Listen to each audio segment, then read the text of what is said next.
Welcome to success ગુરુ ધોરણ 10 વિષય વિજ્ઞાન. આજે આપણે જોશું પ્રકરણ 12 ના અમુક પ્રશ્નો. તો ચાલો શરૂ કરીએ. આજનો પહેલો પ્રશ્ન છે, 2 કિલોવોટ પાવર રેટિંગ ધરાવતું ઇલેક્ટ્રિક ઓવન 5 એમ્પિયરનું પ્રવાહ રેટિંગ ધરાવતા એક ઘરેલું વિદ્યુત પરિપથમાં વાપરવામાં આવે છે. તો આ પરિપથમાં તમે કેવા પરિણામોની અપેક્ષા રાખો છો? સમજાવો. આ પ્રશ્ન ઓગસ્ટ 2020માં બોર્ડ એક્ઝામમાં પૂછાયેલો છે, માટે ખૂબ જ ઇમ્પોર્ટન્ટ રહેશે. તો ચાલો હવે જવાબ જોઈએ. વિદ્યુત ઓવન દ્વારા ખેંચાતો વિદ્યુત પ્રવાહ, એના માટેનું સૂત્ર છે I બરાબર P/V. P એટલે પાવર અને V એટલે વોલ્ટ. અહીં આપણે પાવર 2 kW એટલે કે 2 કિલોવોટ આપેલો છે અને V કેટલો આપેલો છે? 220 V આપેલો છે. આપણે કિલોવોટ છે એને વોટમાં ફેરવવો પડે ગણવા માટે. તો 1 કિલોવોટ બરાબર 1000 વોટ થાય, તો 2 કિલોવોટ બરાબર 2000 વોટ થશે. તો લખવાનું I બરાબર P/V બરાબર 2000 વોટ છેદમાં 220 વોલ્ટ. એ બંનેનો ભાગાકાર કરીએ તો આપણે જવાબ મળે છે 9.09 એમ્પિયર. અહીં વિદ્યુત પરિપથનું પ્રવાહ રેટિંગ 5 એમ્પિયર છે. તેનો અર્થ પરિપથમાં વપરાયેલો ફ્યુઝ 5 એમ્પિયરની પ્રવાહ ક્ષમતાવાળો છે.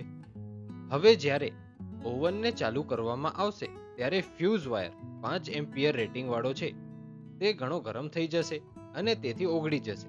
પરિણામે પરિપથમાં ભંગાણ સર્જાશે. આના કારણે વિદ્યુત ઓવનને થતું નુકસાન અટકી જશે. આજનો પહેલો પ્રશ્ન અહીં પૂરો થાય છે. હવે આપણે કેટલાક પદો જોશું. એ પદો મે 2021માં બોર્ડ એક્ઝામમાં પૂછાયેલા છે, માટે ખૂબ જ ઇમ્પોર્ટન્ટ રહેશે. આજનું આપણું પહેલું પદ છે ઓવરલોડિંગ. ઘરેલું વાયરિંગમાં અમુક સમયે વહેતો વિદ્યુત પ્રવાહ વપરાતા વિદ્યુત સાધનોના પાવર રેટિંગ ઉપર આધારિત હોય છે. જો ઉચ્ચ પાવર રેટિંગ વાળા ઘણા બધા વિદ્યુત સાધનો જેમ કે વિદ્યુત ઇસ્ત્રી, વોટર હીટર, એર કન્ડિશન વગેરે એક સાથે ચાલુ કરવામાં આવે તો તે સાધનો પરિપથમાંથી ખૂબ જ મોટા પ્રમાણમાં વિદ્યુત પ્રવાહ ખેંચે છે. આને ઓવરલોડિંગ કહે છે. આજનું આપણું બીજું પદ છે શોર્ટ સર્કિટિંગ. જ્યારે લાઇવ વાયર અને ન્યુટ્રલ વાયરનું પ્લાસ્ટિક અવાહક આવરણ તૂટી જાય ત્યારે બંને વાયર કાં તો સીધી રીતે અથવા કોઈ વાહક દ્વારા એકબીજાના સંપર્કમાં આવે છે. આમ લાઇવ વાયર અને ન્યુટ્રલ વાયર એકબીજાના સંપર્કમાં આવે તેને શોર્ટ સર્કિટિંગ કહે છે. આજનું આપણું ત્રીજું પદ છે ફ્યુઝ. તમામ ઘરેલું વિદ્યુત પરિપથોમાં વિદ્યુત ફ્યુઝ એક મહત્વનો વિદ્યુત ઘટક છે.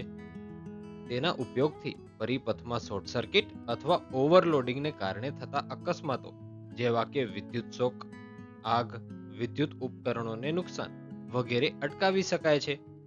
ફ્યુઝ એ અતિ મહત્વની સલામત રચના છે. ફ્યુઝ એ નીચા ગલન બિંદુ વાળો ટૂંકો, પાતળો, ટીન પ્લેટેડ તાંબાના તારનો બનેલો હોય છે.